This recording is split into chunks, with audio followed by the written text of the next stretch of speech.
Guys, this deck is insane.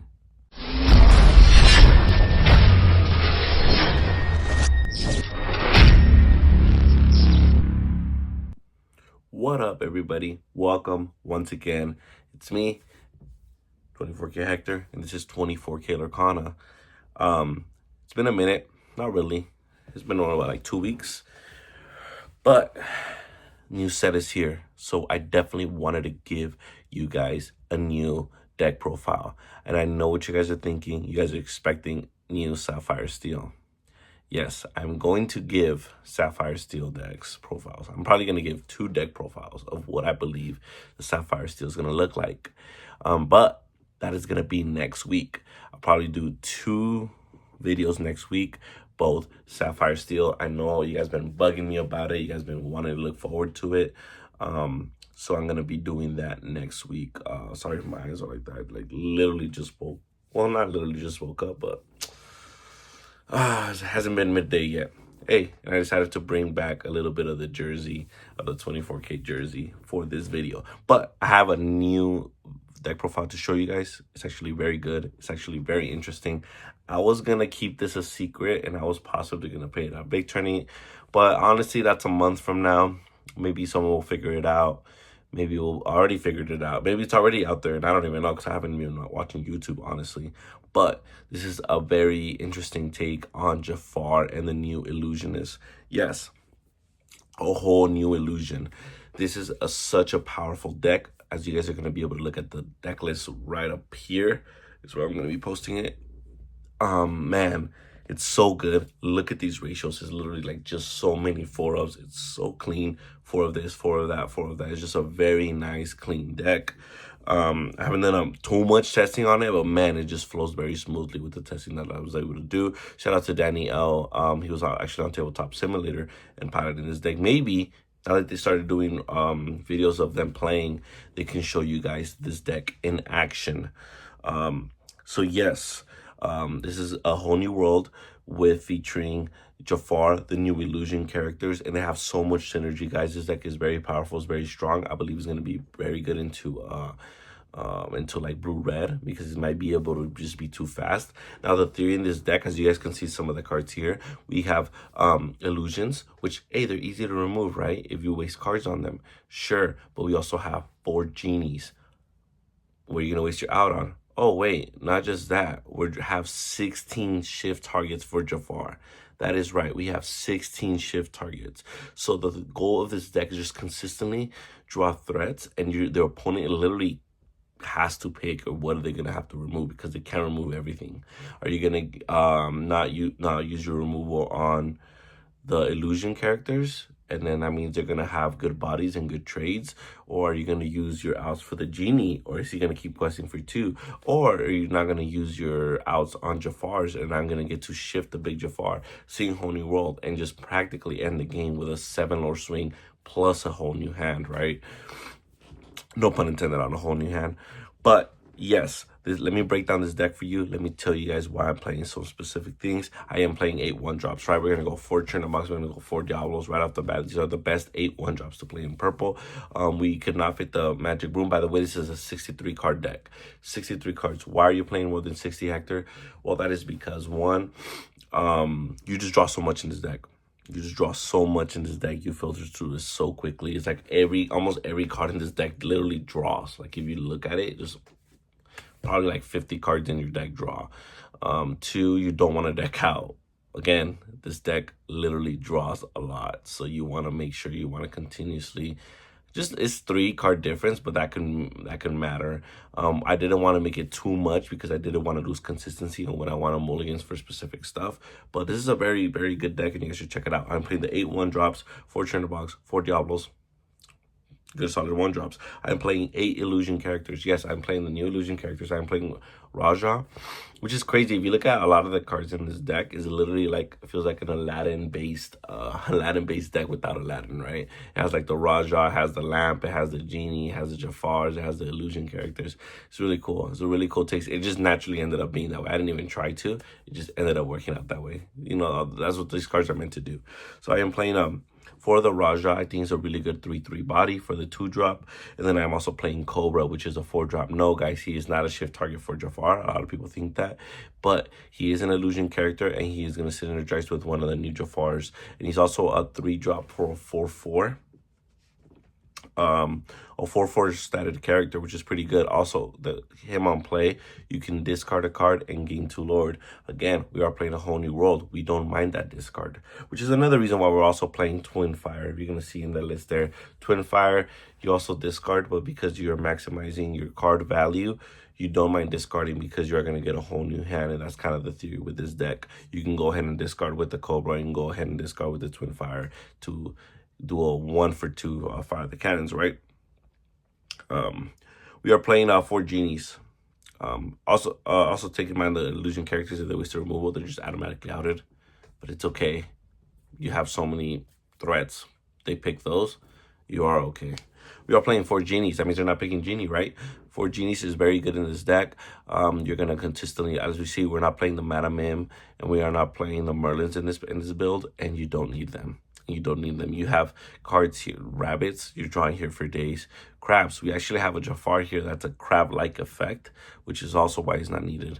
And then we're not doing the foxes and all that. Obviously, the foxes you can find a way to fit this in here, but I never felt the need to lose tempo by putting one of my characters back. I wanted to be the one that delivers the threat, and they have to answer to me. We're playing 4 genies. Genie, you play it, you draw a card, quest for 2. You guys know that good stuff. It's pretty straightforward, but we are also playing 4 treasure guardians. This treasure guardian is actually very interesting. If you have an illusion character in play, he's going to draw you a card on play. Now, it's like Dolores, but Dolores magical. It's with Dolores needed to have a character exerted. You need to have an illusion. Now, you do have 8 illusion characters in this deck. He's also inkable if you need an income, but he's also a good body, and he quests for 2, as you guys can see. I'm going to be putting the pictures and everything up here, so you guys should be able to see what is going on. Those are those 2 characters, those 8 characters, the genie and the treasure guardian. They're good bodies in the quest for 2, right? So it's not bad. Now we are playing 16 shift targets. 16 shift targets. We are playing 16 small Jafars. Does that mean you're playing bad Jafars, Hector? No, you're not. They're actually all pretty good. And I looked into that. I'm like, wow, this deck is great. 1, the 2-drop has evasive.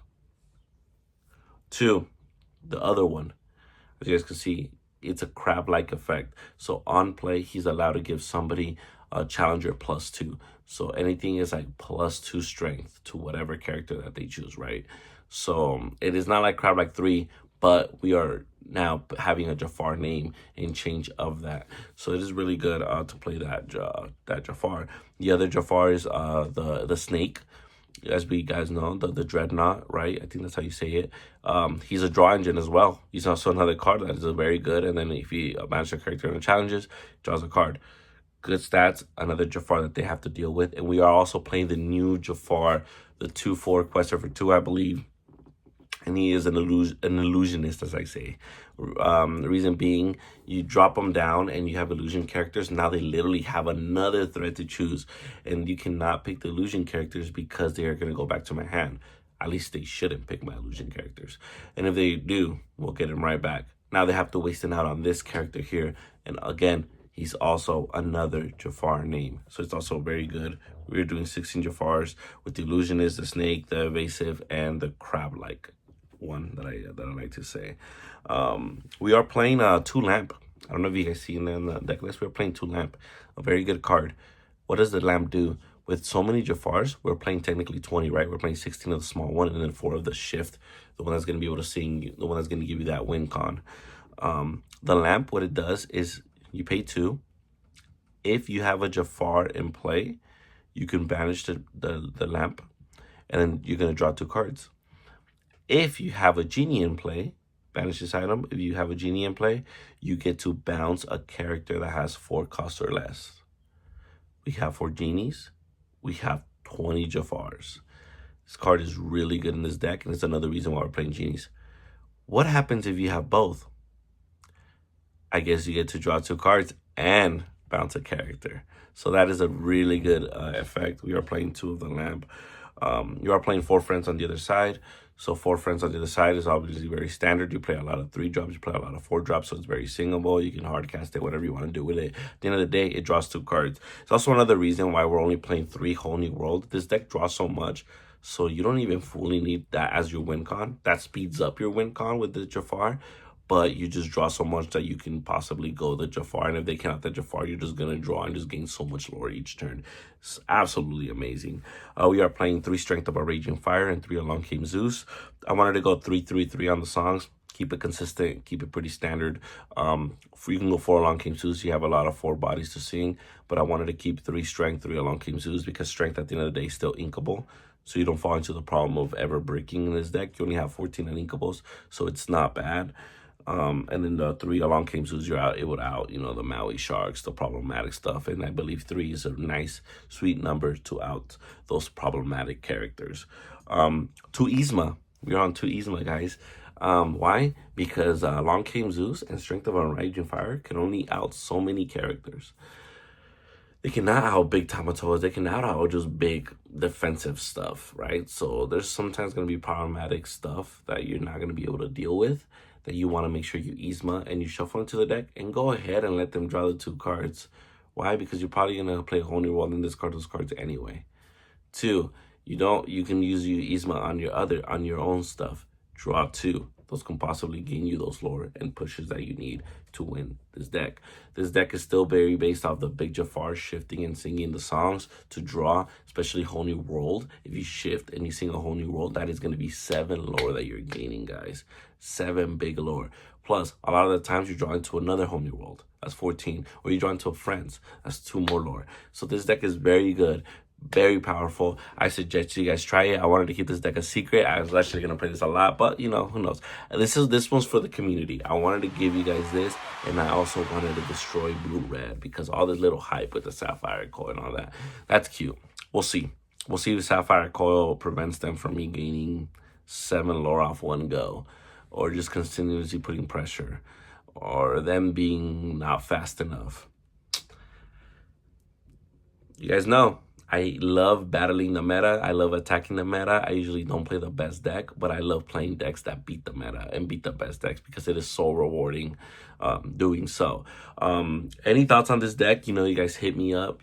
I'm going to be doing Sapphire Steel deck profiles for sure, 100%. So those are going to be coming out next week. I'm going to be giving 2. Also, guys, with Sapphire Steel coming out, I do coaching. Again, if you are interested in it, I promise you I charge a very cheap rate compared to like what others are really charging, some of the other players. So yeah, I will be doing that for any of you guys interested in playing Sapphire Steel for the first time or looking to play that in this coming format. So there's that. And then yeah, hit me up on my Discord, hit me up all that. Lorcana Cookout, I'm also in this podcast. You guys should go ahead and check it out. It's going to be a description down below. I always tag them. We do videos and deck lists in there. They're starting to do some of the gameplay, Caesar and Danny. So shout out to them. And shout out to my sponsor, Top Choice Gaming. Probably put them again. Pictures right here. I now edit, guys. I know how to do that stuff. So, yeah, I hope you guys like this video. I can now push out content because I learned how to edit. It only took me forever, right? I can now push content before the content is out, right? With the new set. So this deck is good. This deck is so fun, guys. We obviously, oh wait, did I mention we played 3 Whole New World? Yeah, you saw it here, right? 3 Whole New World. One of the best cards in the game. Thematically, this deck is just so smooth, so clean. Just look at it. So beautiful, so gorgeous. So I am proud to say that I created this. Maybe there's a deck already out there with this and I didn't even know about it, but I wanted to share with this you guys. This was for the community. And guess what, guys? We got 900 subscribers. Get it going. Get it to 1,000. Make sure you guys like, subscribe, and I will catch you guys next week. Stay tuned. 2 Sapphire Steel deck profiles coming out. All right? Check it out. Let your friends know. Later.